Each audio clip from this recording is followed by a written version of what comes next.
Previously on Who Killed Tupac. We need to look at whether Puffy had anything to do with the death of Tupac Shakur. Dwayne Keefe D. Davis, who's a shot caller for these Southside Crips, he's facing life in prison, or he can tell us what we need to know. Folks were scared of this, period. But he's like, man, I gotta get rid of them dudes. They were pinning so much on a jailhouse snitch. There's zero evidence that points to Sean Combs as having anything to do with Tupac Shakur's murder. Keefe D. not giving one shred of evidence, just his word. With his record, I mean, he'd gone away for 15, 20 years, so he was looking for a way out. Puff was a businessman. His business had nothing to do with putting people out there to be murdered. One rule about jailhouse snitches, they are trying to tell the police what they want to hear. Right. Every time I speak, I want the truth to come out. And even if I get in trouble, you know what I'm saying? Ain't that what we're supposed to do? I'm not saying I'm gonna rule the world or I'm gonna change the world, but I guarantee that I will spark the brain that will change the world. Tupac can only be misunderstood if you weren't really taking the time to understand. He could grab your heart and really let you capture his spirit that no other rapper was able to do before. Even in a time of fake, that realness gonna stick out. He'll never die, never die. I would fight people bigger than me or stronger than me, you know what I'm saying? Because I'm a victim. But I would never, you know what I'm saying, oppress somebody. I'm the oppressed.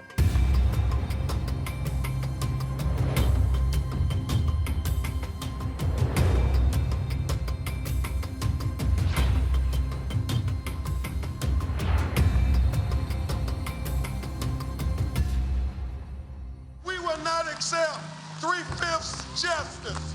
We will demand equal justice for Michael Brown Jr. My name is Benjamin Crump, and I'm a civil rights attorney. I've dedicated my life to bringing justice to those who need it the most. Tupac was one of the most successful musicians in America, but he was also a young black man. He was killed, and like so many others, never received justice. Is there a heaven for a gangster, gangster, gangster? Oh, is there a heaven for a gangster, gangster, gangster?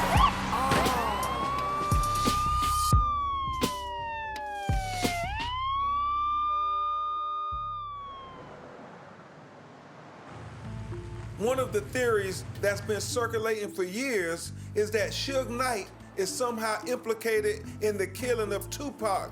But why would he want to kill his #1 artist and moneymaker? Now, we look at the head of Death Row Records, Suge Knight. We need to know, is he capable of doing something as diabolical as taking Tupac's life?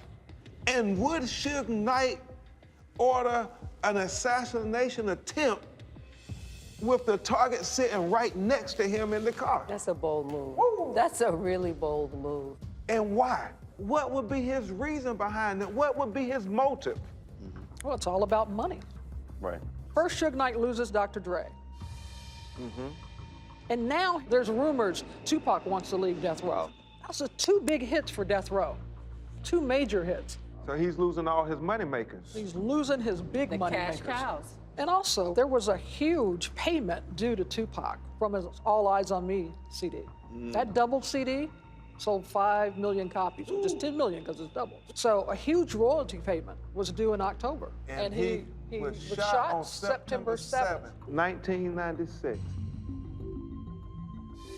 We need to dig deep because everybody in every neighborhood, in every barbershop talks about Suge Knight having something to do with killing Tupac Shakur.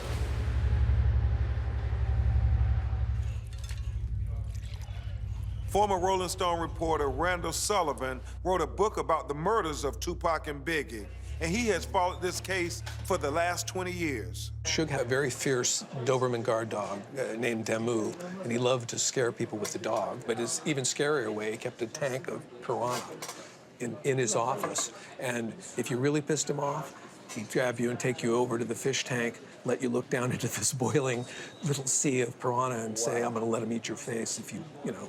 I mean, that was just like a standard operating procedure.